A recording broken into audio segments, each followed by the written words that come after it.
Si tu gagnes de l'argent tous les mois, mais que tu ne sais jamais vraiment où il disparaît, eh ben, tu n'es pas seul.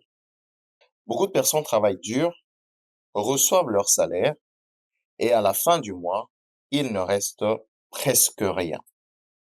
Pas d'épargne, peu d'investissement et parfois même des dettes. Mais imagine si chaque euro que tu gagnes avait déjà une mission précise. Une partie pour ton futur, une partie pour vivre et une partie pour profiter. C'est exactement ce que propose la règle 50, 30 et 20. Dans cette vidéo, je vais t'expliquer d'où vient cette méthode, comment l'appliquer concrètement, pourquoi elle fonctionne et 2 erreurs importantes à éviter. À la fin de cette vidéo, tu auras un système simple pour mieux gérer ton argent. Bienvenue sur Capsule Finance, comprendre la finance, une capsule à la fois. C'est parti. La règle 50, 30, 20 vient du livre All Your Worth, The Ultimate Lifetime Money Plan, écrit par Elizabeth Warren et sa fille Amelia Warren. Ce livre propose une méthode simple pour gérer son argent sur le long terme. Et cette méthode est devenue très populaire parce qu'elle est simple, facile à appliquer et efficace pour beaucoup de personnes. Au lieu d'avoir un budget compliqué avec beaucoup de catégories, cette méthode divise simplement ton revenu en 3 parties. On commence par la partie la plus importante. Et vous avez deviné, c'est bel et bien l'épargne. Dans ce modèle, 20% de ton revenu doit être consacré à ton futur financier. Cela inclut l'épargne, les investissements, le fonds de sécurité. Par exemple, investir en bourse, acheter des ETF, épargner pour un projet, construire un fonds d'urgence, toutes ces choses font partie de ces 20%. Et il y a un principe très important ici, c'est se payer d'abord soi-même. Beaucoup de personnes font l'erreur de payer toutes leurs factures, de payer tout le monde et d'essayer d'épargner ce qui leur reste à la fin du mois. Mais souvent, il ne reste rien. La meilleure approche est donc d'épargner en premier, c'est-à-dire se payer soi-même, et ensuite de payer les dépenses. Si tu gagnes, par exemple, 2000 euros par mois, cela signifie que 400 euros devraient aller directement dans l'épargne, les investissements. Avec le temps, cette habitude peut complètement transformer ta situation financière. La deuxième grande catégorie représente 50% de ton revenu. Elle correspond aux besoins essentiels, c'est-à-dire les dépenses nécessaires pour vivre.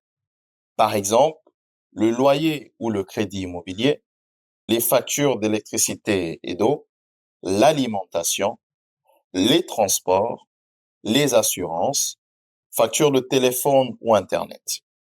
Si tu gagnes 2000 euros, cela représente environ 1000 euros pour ces dépenses.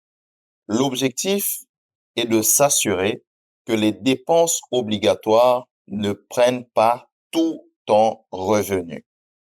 La dernière catégorie représente 30% de ton revenu. Ce sont les dépenses de plaisir et de confort.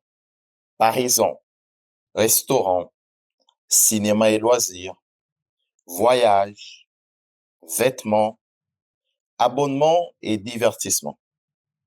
Avec un revenu de 2000 euros, cela représente environ 600 euros.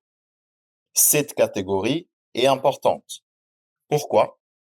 Parce qu'un budget trop strict est souvent impossible à suivre sur le long terme. Le but est donc de profiter de la vie tout en gardant un cadre. Voici pourquoi ce modèle fonctionne pour beaucoup de personnes. Premièrement, à cause de la simplicité. Il n'y a que trois catégories principales, ce qui rend le budget facile à suivre. Deuxièmement, à cause de l'équilibre. Il permet de trouver un équilibre entre vivre aujourd'hui, profiter de la vie et préparer son futur. Troisièmement, à cause ou grâce à la discipline automatique. Quand ton salaire arrive, tu sais déjà où va ton argent.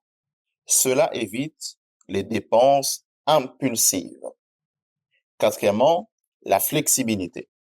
Le modèle peut être adapté selon ta situation personnelle. Certaines personnes peuvent augmenter leur taux d'épargne avec le temps. Même si ce modèle est très utile, il y a deux points importants à considérer. Premièrement, c'est le logement. Le logement fait partie des 50% des besoins essentiels. Mais attention, idéalement, le logement ne devrait pas dépasser 30% de ton revenu. Si tu payes un loyer pour un appartement ou une maison qui dépasse les 30% de ton revenu, c'est que tu es en train de vivre au-delà de ton standard de vie. Le logement doit être au maximum 30%, sinon ton budget peut devenir difficile à gérer. Deuxième chose à prendre en considération, ce sont les vacances. Les vacances doivent être anticipées, soit dans l'épargne ou dans les 30% qui sont les besoins. Une bonne règle consiste à mettre de côté chaque mois avant le mois des vacances planifiées. Par exemple, si vous planifiez d'aller en vacances au mois de juillet, eh bien, vous pouvez commencer déjà à épargner une année plus tôt. Vous mettez un dixième, par exemple, du coût total du voyage chaque mois. Si ces vacances coûtent, par exemple, 2 000 euros, tu peux mettre 200 euros par mois pendant 10 mois et ainsi, tu évites les dettes ou les mauvaises surprises. La règle 50-30-20 est une excellente méthode pour commencer à gérer son argent. Elle est simple, claire et accessible à tout le monde. Mais avec le temps, l'objectif est de personnaliser ce modèle selon ta situation. Par exemple, réduire certaines dépenses et augmenter ton taux d'épargne afin de te permettre d'investir davantage. Car au final, la vraie clé de la liberté financière n'est pas seulement combien tu gagnes, mais surtout comment tu gères ton argent. Si cette vidéo t'a plu, n'oublie pas de liker, de t'abonner pour plus de contenu sur la finance et l'investissement et dis-moi en commentaire quel pourcentage de ton revenu arrives-tu à épargner aujourd'hui. À la prochaine capsule.